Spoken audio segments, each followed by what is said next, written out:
So I want to welcome everybody to this deliberative conversation. If you don't know, the title of this conversation is How Do We Heal as a Country?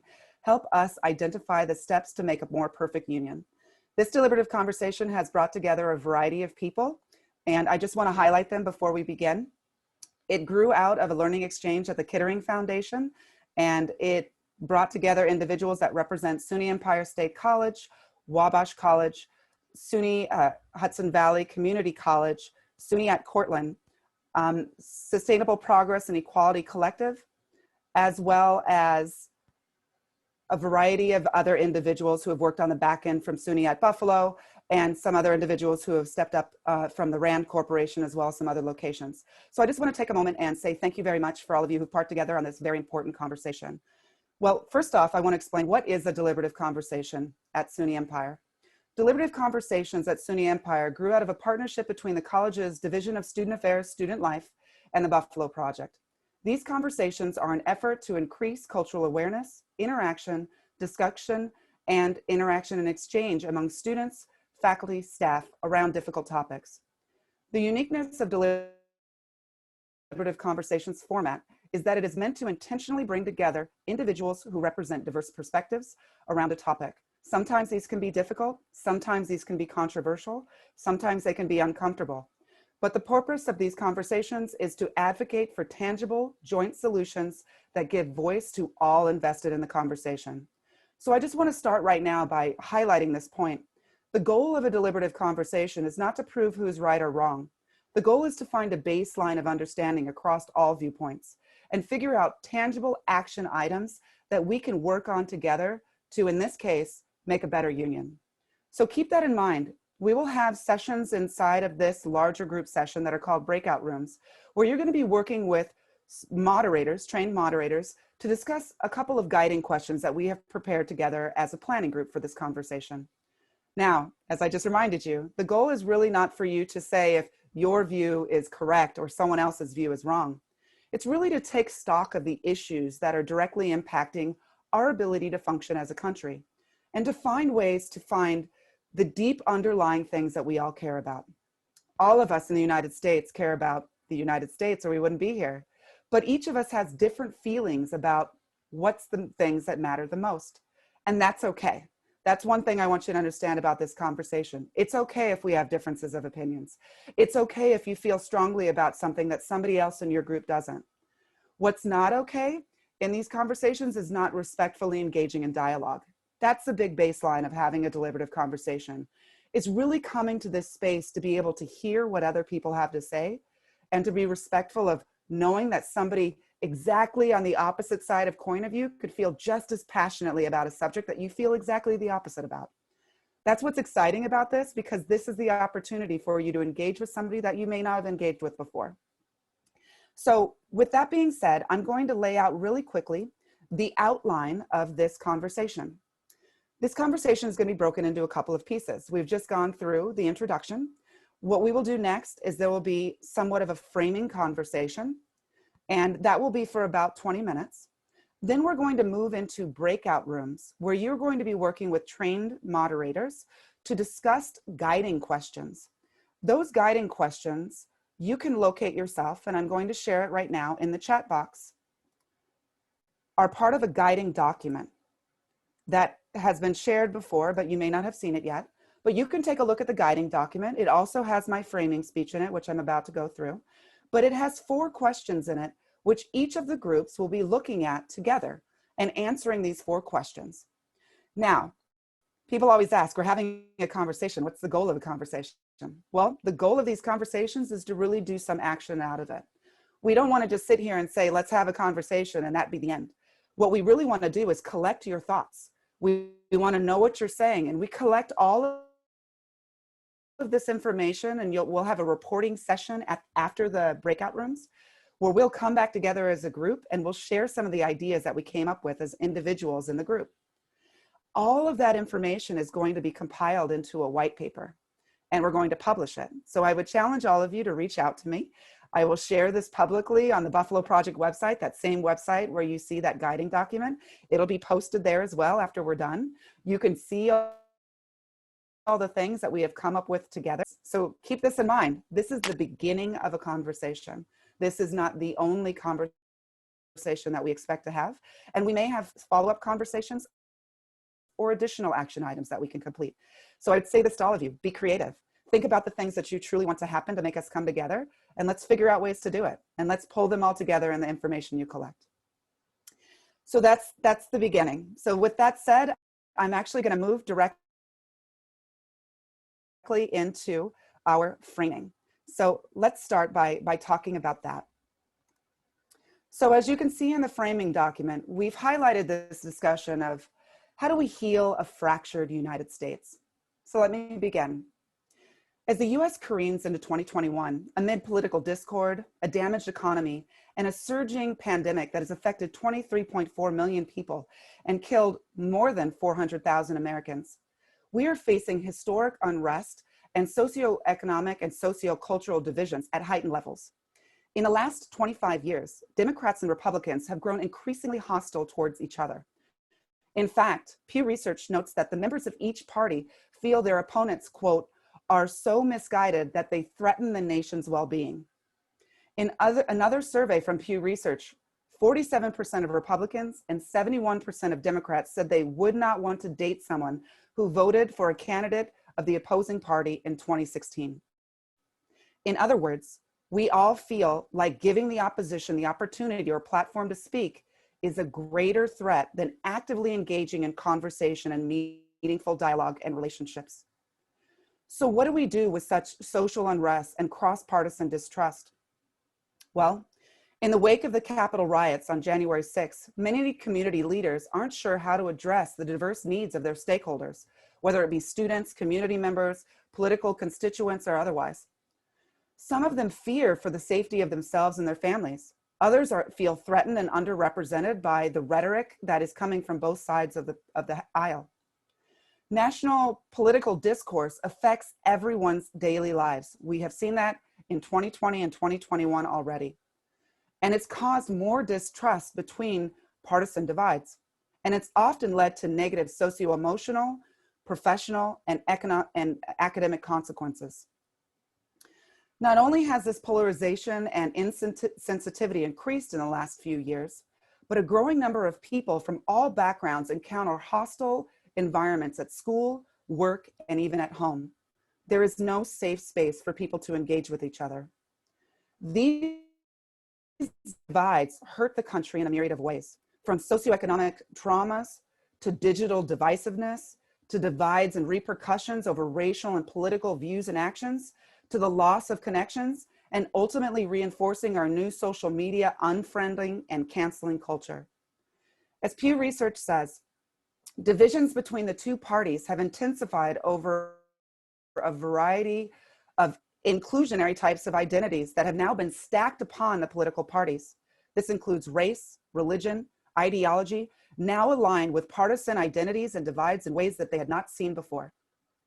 Jennifer Kavanaugh and Michael Rich suggest in their 2018 book, Truth, Decay, an initial exploration of the diminishing roles of facts and analysis in public life, that we must first acknowledge that, quote, over the past 2 decades, national, political, and civil discourse in the United States has been characterized by truth decay, defined as a set of 4 interrelated trends. The first trend, an increasing disagreement about facts and analytical interpretations of facts and data. Point 2, a blurring of lines between opinion and fact. Point 3, an increase in relative volume and resulting influence of opinion and personal experience over fact. And finally, point 4, the lowered trust in formally respected sources of factual information. This research suggests that in order to promote civil dialogue and ensure positive student and community experiences, we all need to be ready to navigate political discussions as they arise. To clarify, civil dialogue, like this deliberative conversation, does not simply mean using good manners or being polite. Rather, it means that we should all promote interactions that focus on learning and a respectful exchange of ideas. The question is, are we actually doing that in US culture right now? Pew again suggests that we are not.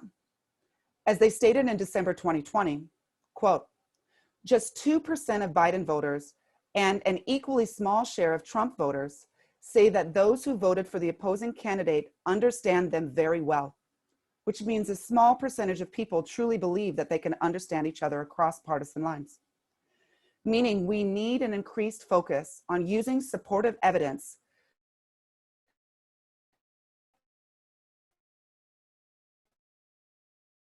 in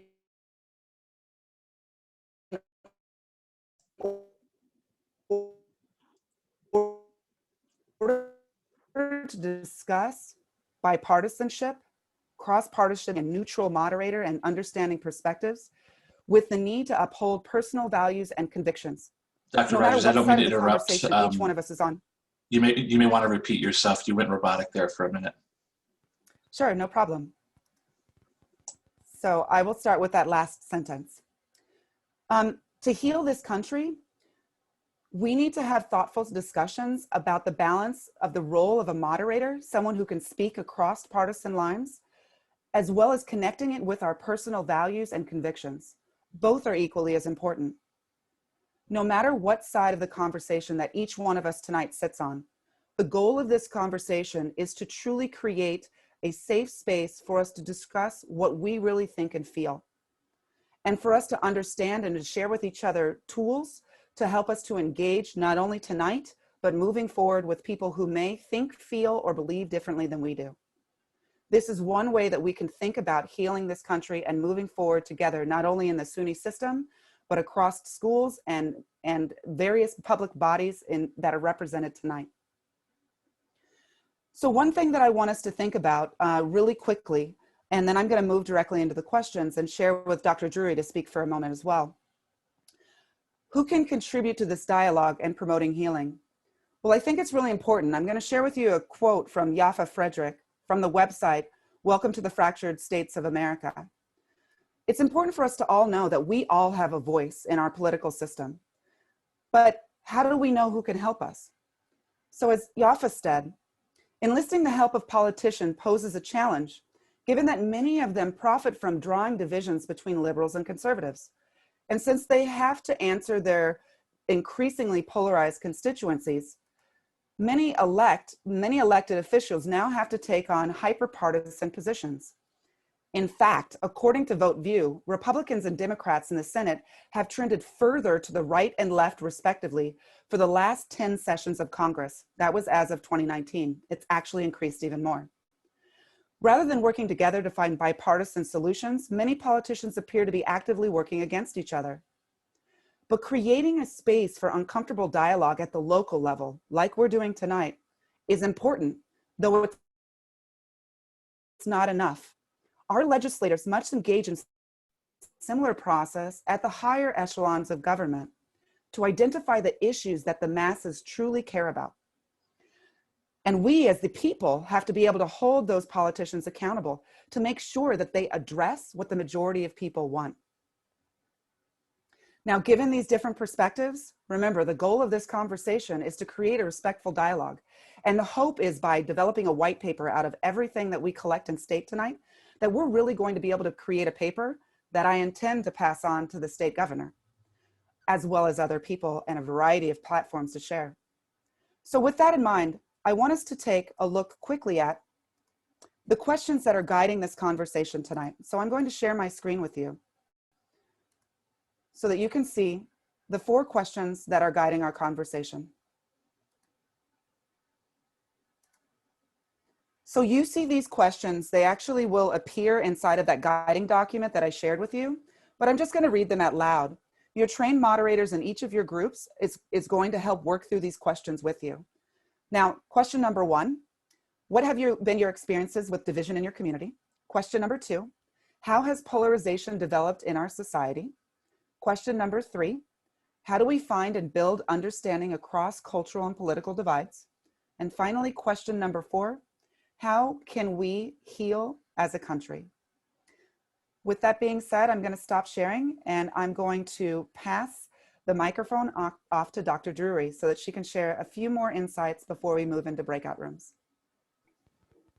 Thank you so much, Dr. Rogers. And I want to say thank you to this SUNY campuses for SUNY Empire for hosting this event and the Buffalo Project. We are really excited that you all are here tonight. You know, the title of this event is How We Heal, right? How can we heal together to think about a more perfect union? And to do that work, we really need connection across a variety of potential divisions, both real and imagined in our society. And so tonight, we all have an opportunity. We have participants from many different states, as we saw in the chat box as you were all coming in. And we have an opportunity to hear new experiences and ideas. We can create a brave space together for sharing ideas respectfully, for listening, and for considering one another's experiences with these issues. The power of a deliberative conversation like this one is in that sharing and listening and coming to a new understanding. And so together we can do that this evening. We're looking forward to having those conversations with you. Thank you so much. So just as my final reminder for everyone, we want to hear your thoughts. Think creatively about ways that we can make this country better together across political, social, religious, any lines that you can think of. That's really what we need to do to make a better America. And that's what our goal is tonight.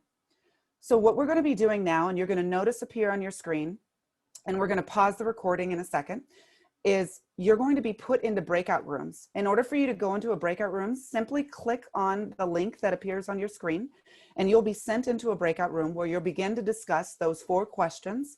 We will stay in the breakout room approximately for 40 minutes. So that will bring us all back together roughly at about 7:25. I have to tell you, time always goes by really fast. And I'm going to ask that I'm going to share and Michael's going to share. So you'll see a note that comes up when we get to the 5-minute call mark. We're all going to come back into the room, and then we're going to try to report out as many groups findings as possible at the end of the session before we close out for the night. So with that being said, I'm going to ask Michael, our IT person on the back, if he can actually share the breakout rooms so that we can begin to move into our smaller sessions. At the same time, I'm going to reshare the document right now with you so that you can see and you can have it open on your computer. It has the affiliated guiding document questions that I just shared on the screen with you. So take a look at them, think through them, and I'm looking forward to hearing what everybody comes up with when we finish these breakout rooms.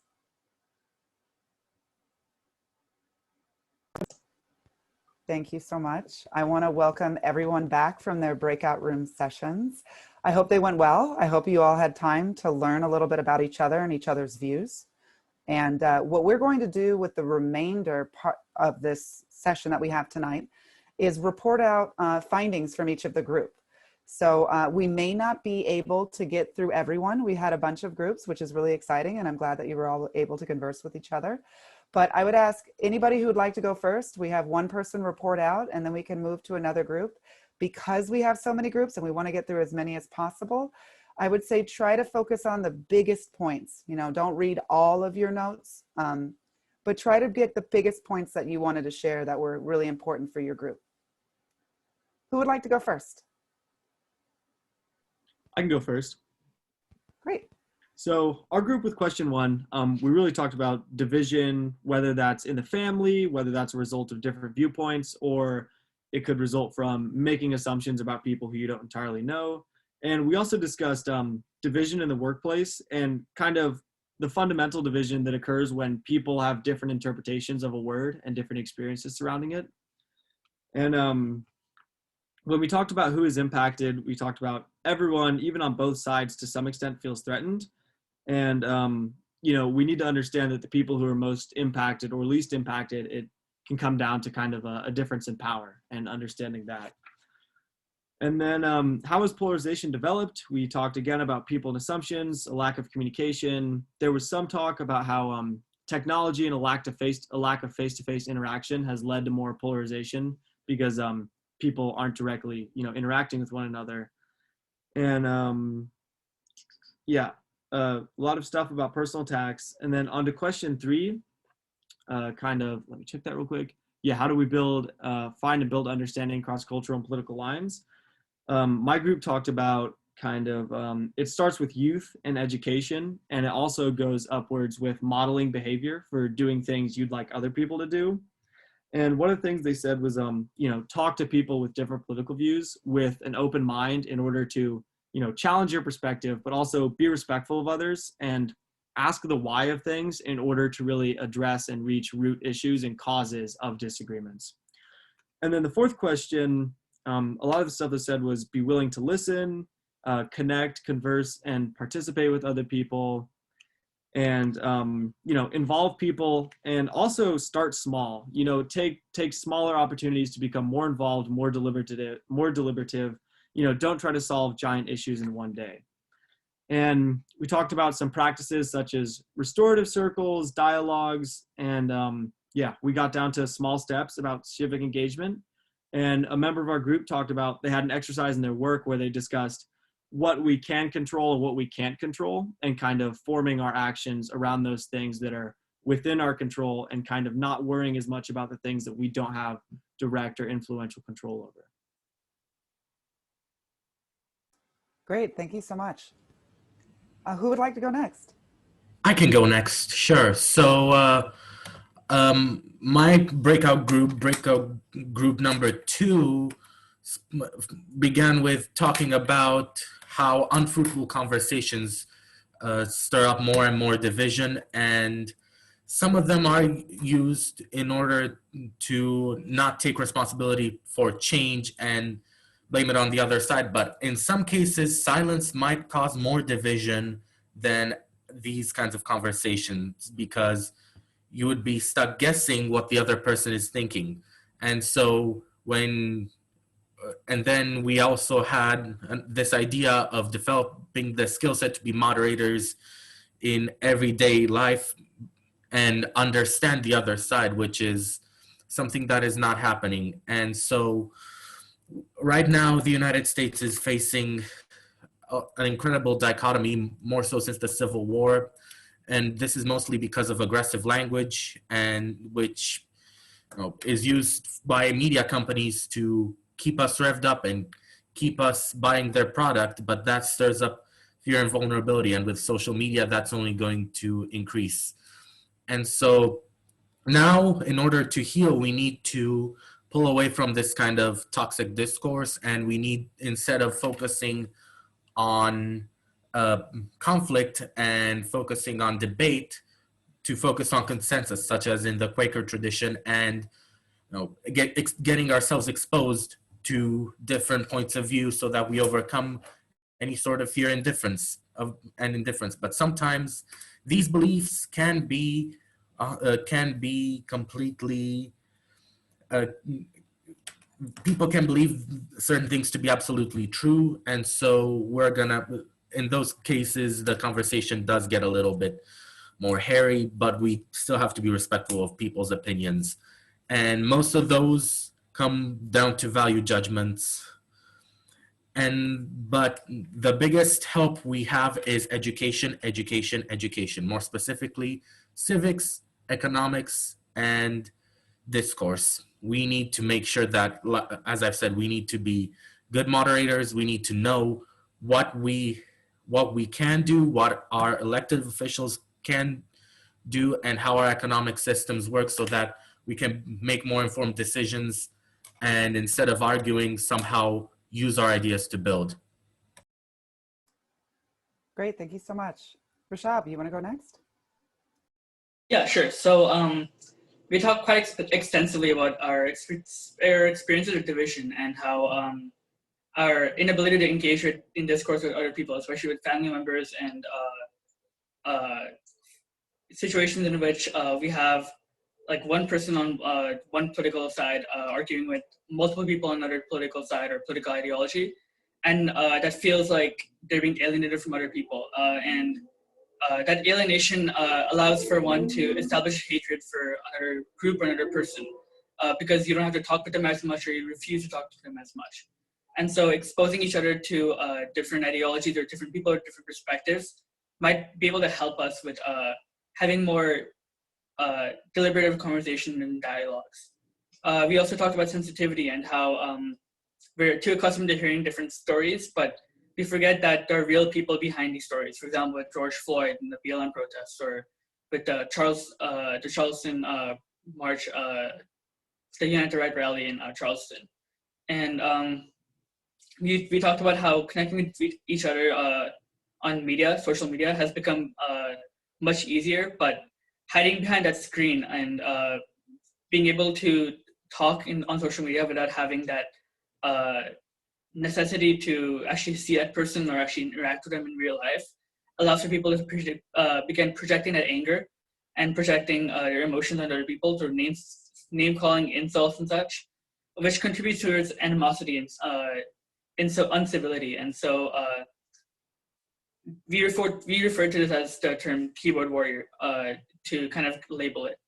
And along the same lines, there's also quite a bit of lack of accountability in terms of the lack of repercussion for our actions on social media, especially when we're having these conversations where we're insulting others and such. We're not really held accountable for those statements. And so people are completely okay with just going out there and quote unquote trolling with other people on social media. And then we talked quite a bit about confirmation bias, where people aren't relying on data or facts in order to formulate their biases. And so instead of relying on information to form opinions, they find information to back up their already formulated opinions. So we lack a foundation, or a factual foundation, or factual background from which we can create our own opinions. And instead, we just have this circular reasoning where we only talk to people who resonate with our own opinions, our own biases. And so our own opinions are just furthered by that, and we look for information that backs up our own opinions rather than allowing our opinions to become malleable and workshop them.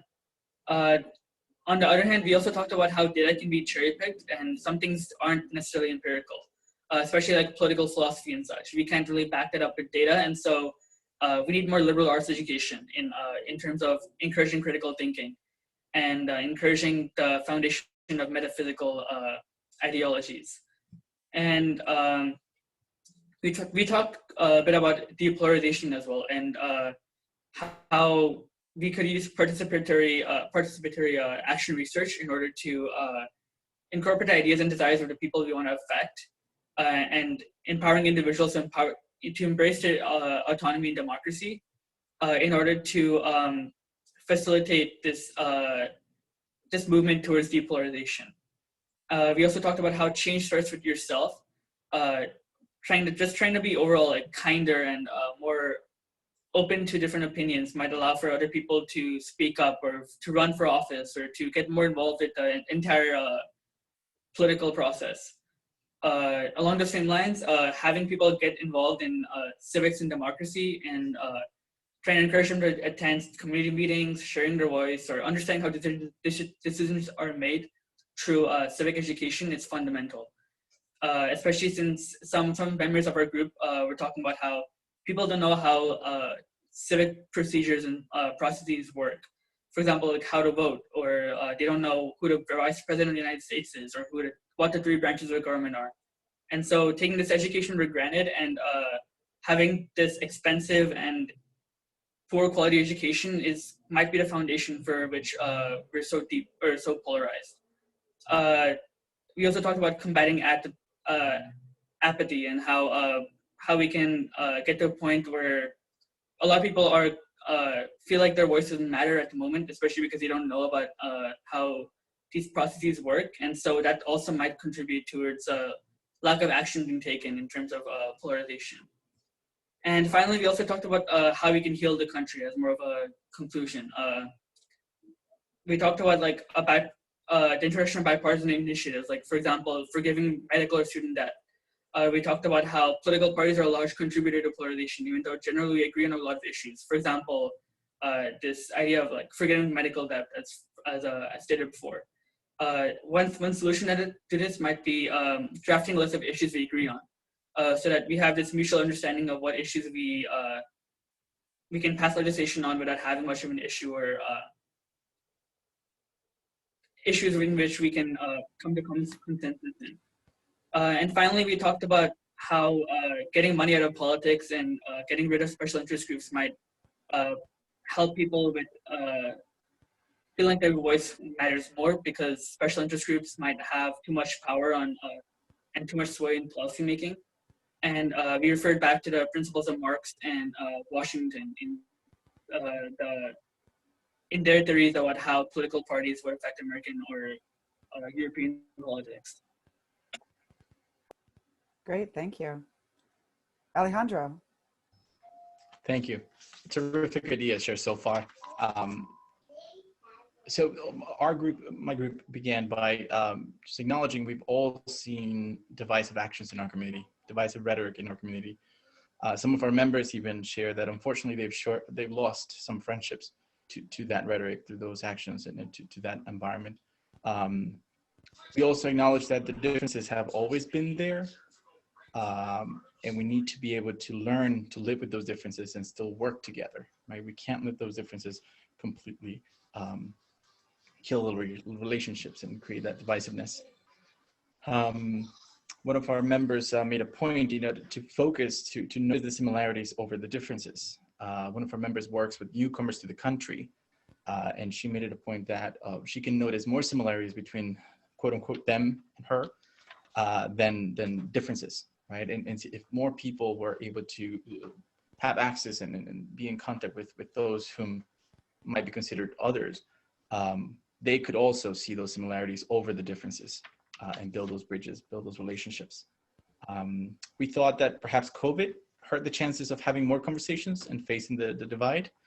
And then had we been able to meet at the office, meet at the public places, perhaps we could have been able to engage more and have more conversations and bridge some of the divide. One of the members brought up the silver lining. The cards are on the table. We're able to see the ugly, and we have a decision to make. Do we want to go back to square one, or do we want to act intentionally and change what we see, what's on the table, the cards on the table? Suggestions were made on, better education in the K through 12 system, our youth, help our youth to have better conversations, better arguments, and deal with information. We talked about a new normal, right? How do we bring the country together, and what does it look like? It's not going to look like what we had before. It's going to be different. And so we have to embrace that idea and move towards that. We talk about more opinions, more conversations, more positions, presenting more sides, and allowing students to be exposed to different ideas, right? We made it a point again that we can't let differences divide us. We have to come together and work on those differences and compromise. One of our members suggested, local small community events may be the solution. These events not to discuss, not to necessarily focus on the arguments, but to spend time together, to be together and build relationships, and healing might be found in there. One of our members towards the end said, we're communicating more, we're conversing less. And so we have to be intentional about really connecting and conversing with those, the other end of the, social media or emails or phones, or we have to go back to that, those human conversations rather than just creating more and more communications and sending those out. Great, thank you so much. Dr. Peter Sawyer. It was a lot of fun. Alejandro, your group sounded very similar to ours. We talked about many of the same things. I think one of the things we talked about is it's all about relationships. It's who you know. If I live in a rural area, I don't have interactions with certain groups. And so how do I know, really what's going on? And we also mentioned with the pandemic, it's even gotten worse, because you don't have those opportunities to meet people out, you don't see anything. The other one thing that was brought up in one community, someone who was from Glens Falls, and they were talking about in Glens Falls, there are a lot of protests and they're allowed. And part of that is because it's a community where people you may not know one another, but you recognize one another. And I think that's what's really critical to do. And I think that's why, the community events, we mentioned community events, how important it is just to get out and see people is really important. this pandemic making it tough, but we know where to go, in the future.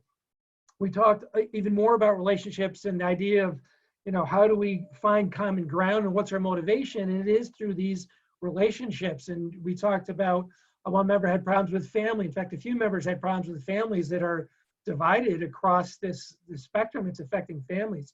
So what's your motivation in those relationships to find that common ground? Lastly, like, many of you have already said, education. We need to get involved in our our K through 12. We have public schools. We could take a role in those public schools to shape the curriculum. Certainly, we need to have a history that's telling all the stories, not just some of the stories, was one of the things that were brought out. We need to provide students with the experience of being with others who may not think like them. And we can do that not only in school, but even over the summer or after school programs. People are talking about it. Particularly, there was one program that somebody mentioned, Opportunity Council for Organization for Council for Unity, which is a great kind of experience where students can get that. We talked about how college helps bring together people from different backgrounds. And then we talked a lot about media and the need to hold media accountable because they really aren't accountable. And, we talked about people understanding the experience of poverty and what it does for people. And again, as was mentioned before, let's educate ourselves first and then help others. So that's kind of wraps up our group. Great, thank you so much. Ronald, go ahead. Good evening, everyone, and thank you, Dr. Rihanna, for having this discussion. It was very learned a lot from a lot of people in my group. Wanted to start off with the division in the community. It was shared out that there's been a lot of division in Staten Island. We had a person who lived in Staten Island, and we know that Staten Island in New York, downstate New York, is the only red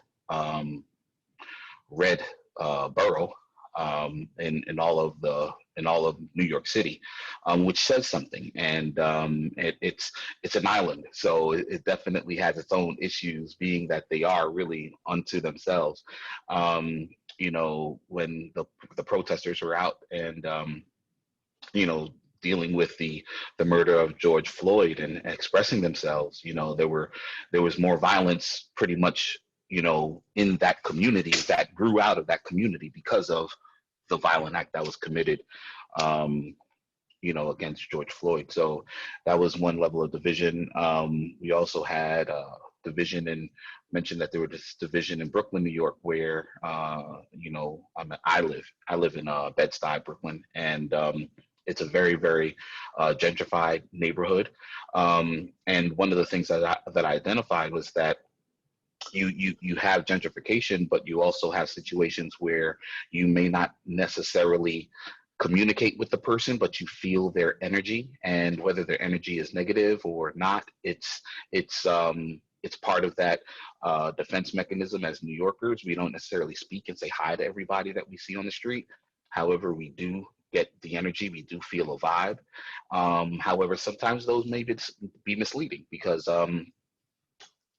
the George Floyd protests, I saw, people from across the street that I very, very rarely, or if ever, speak to, walking to the protest with, stop murdering and stop, mass incarceration flags. And, you get that confused element, and you only get that because the bridges weren't built.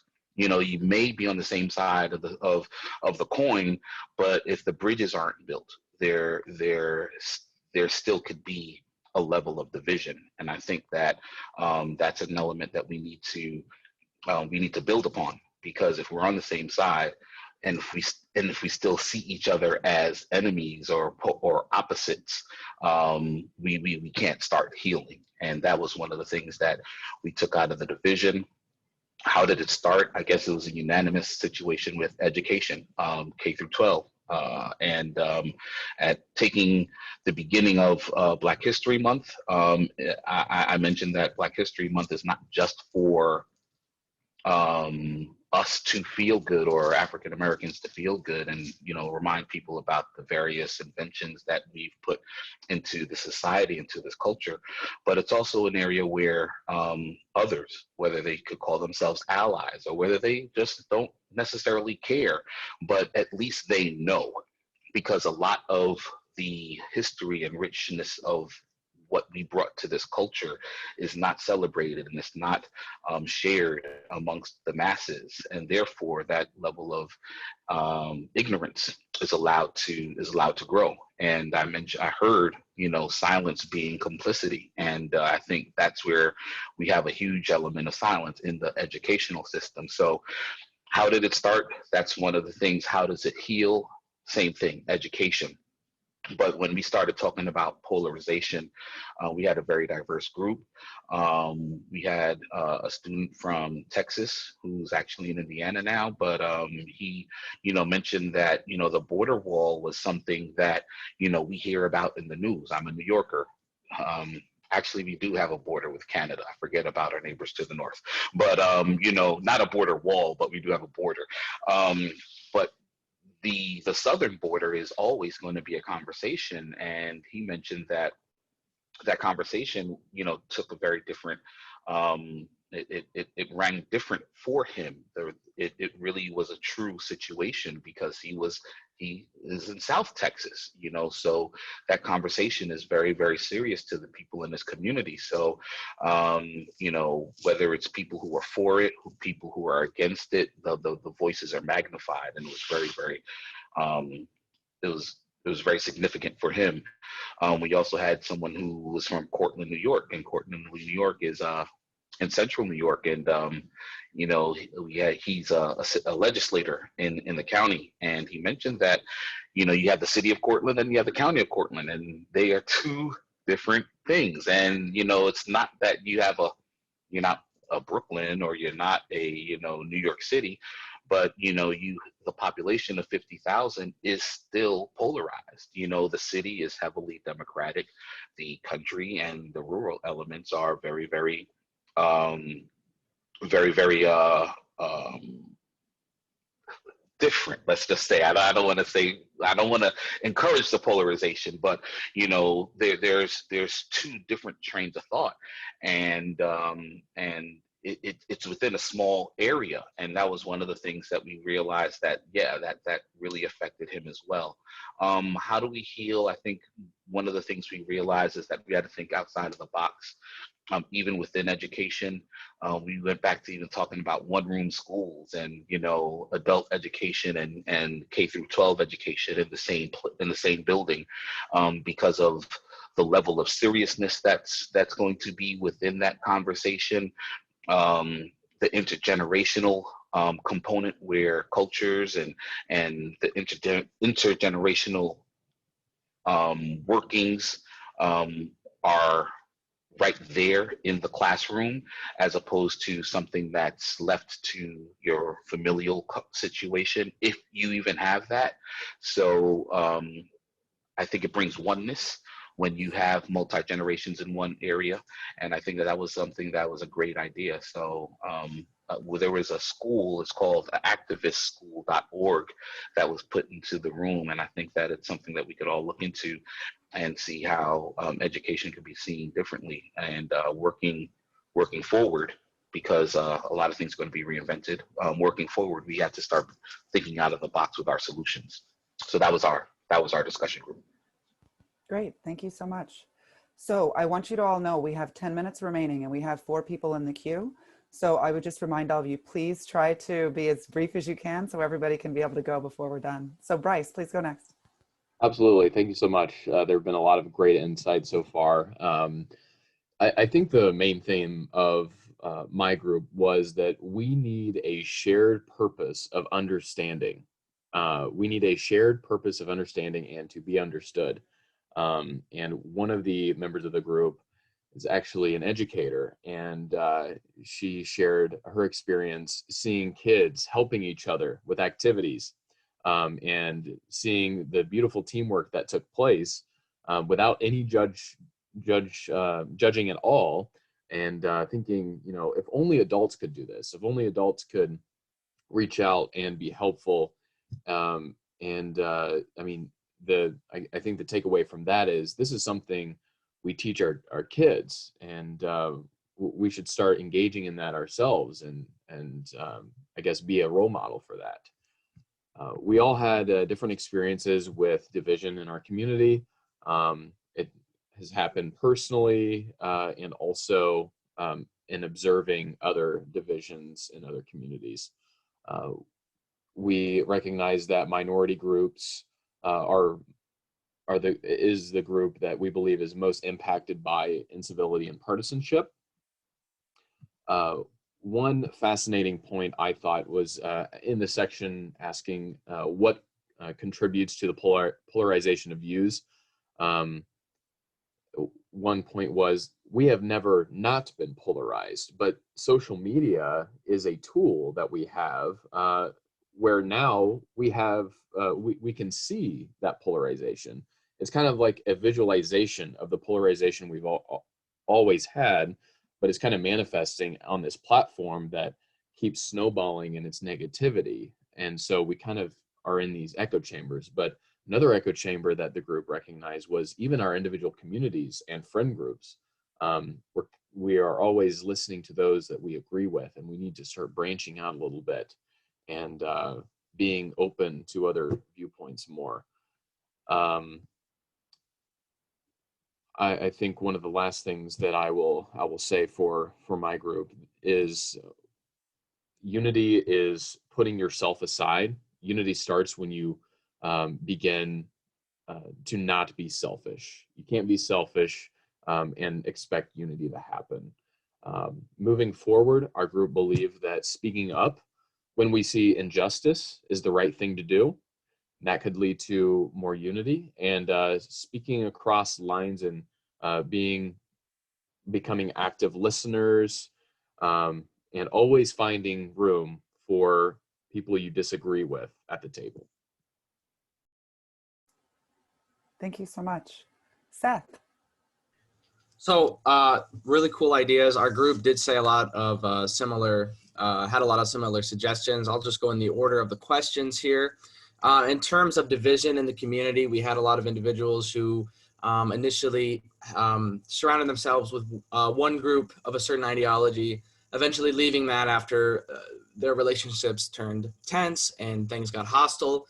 And then they were having a retrospect on that and thinking about, why did they think that, or why was this so tense, and why couldn't have we had a conversation without it getting hostile?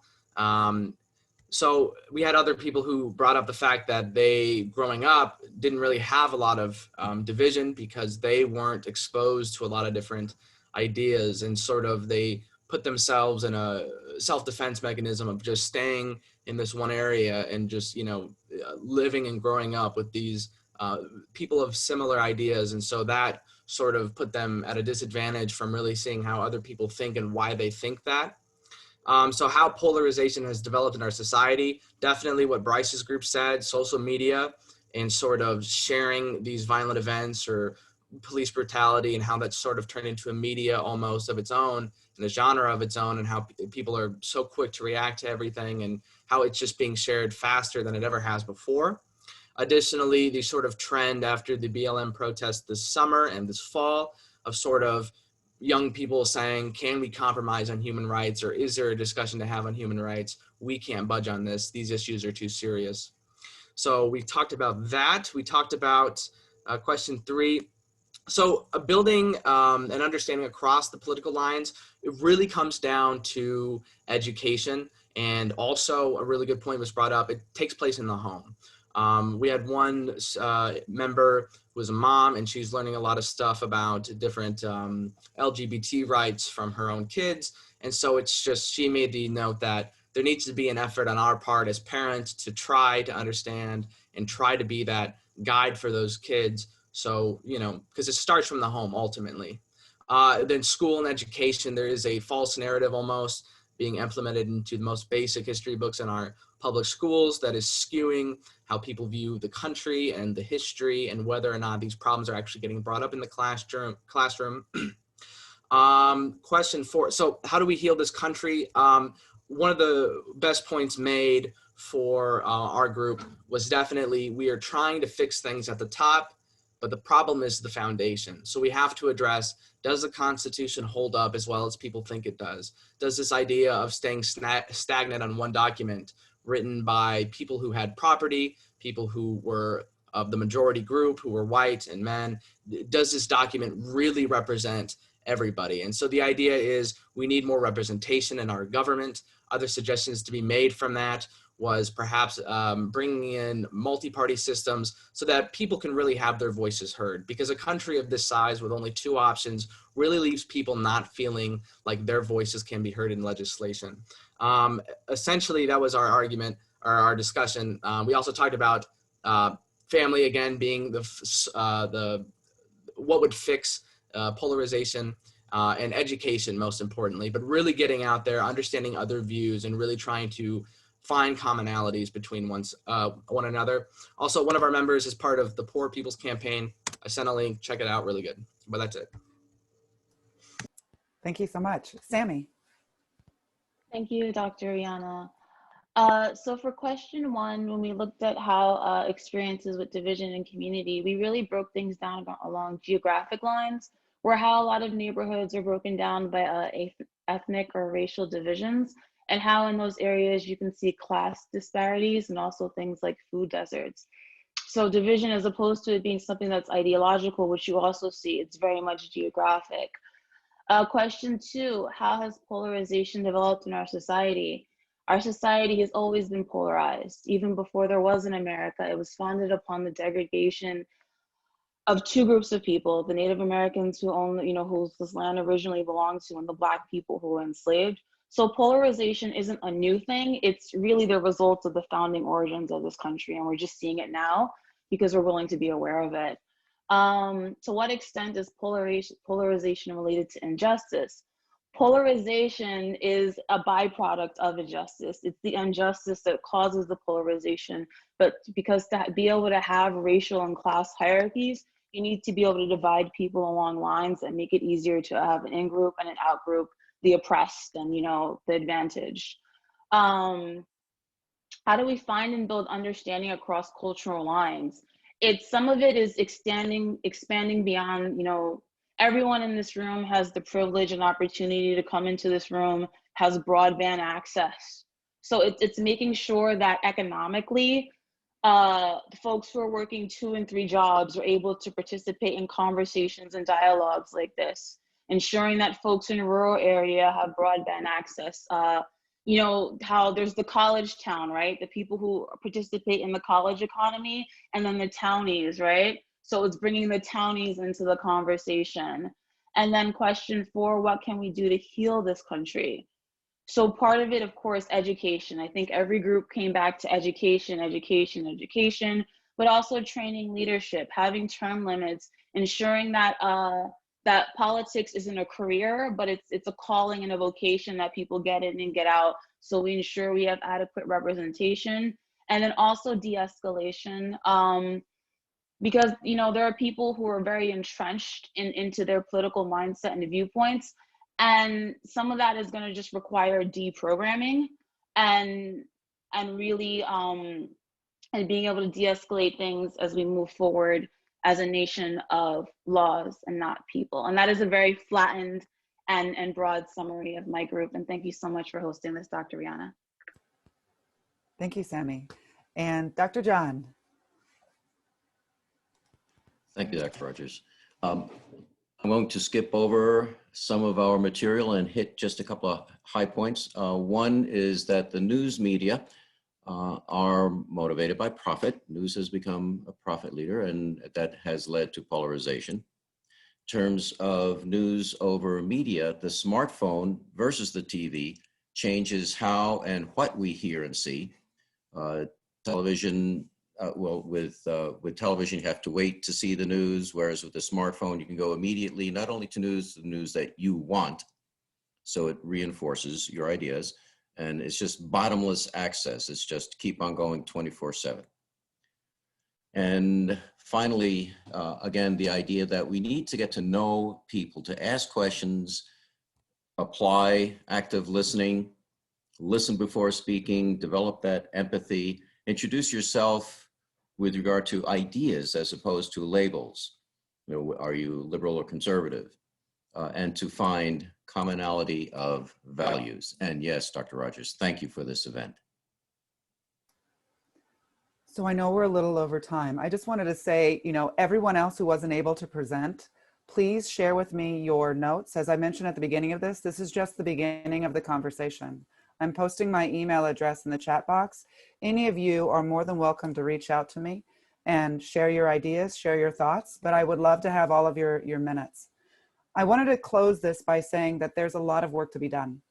You cannot solve the problems of the country in one conversation, nor should you think that you can solve any conversation, any kind of conflict or misunderstanding in one conversation.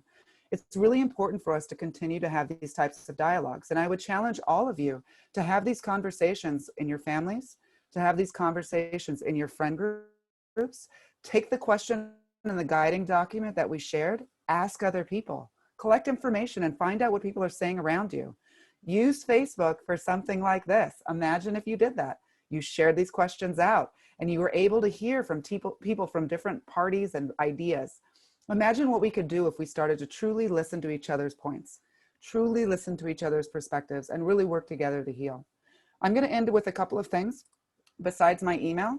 I would challenge all of you to download this book, The Round Corporation, which we cited in the guiding document. They have shared it for free online in a couple of languages. So if you click on that link, you can see the entire, and how it's actually happened throughout history, and it goes through a lot of data. One of the things that we talked about that's really important is understanding information and being able to find information and share it. This book provides you that outlet.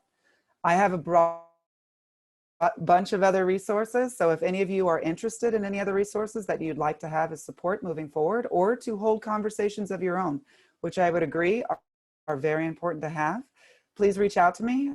I'm more than willing to work with any of you. So with that being said, I'd like to thank everyone who was involved in this conversation. Thank you all for being here tonight. I hope to see you at future conversations. We will be having more throughout the spring term, and I will share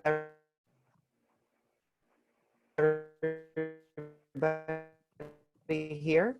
Please reach out to us. I care about what you say. So suggest ideas, send those to me. What should we talk about? What things should we work on?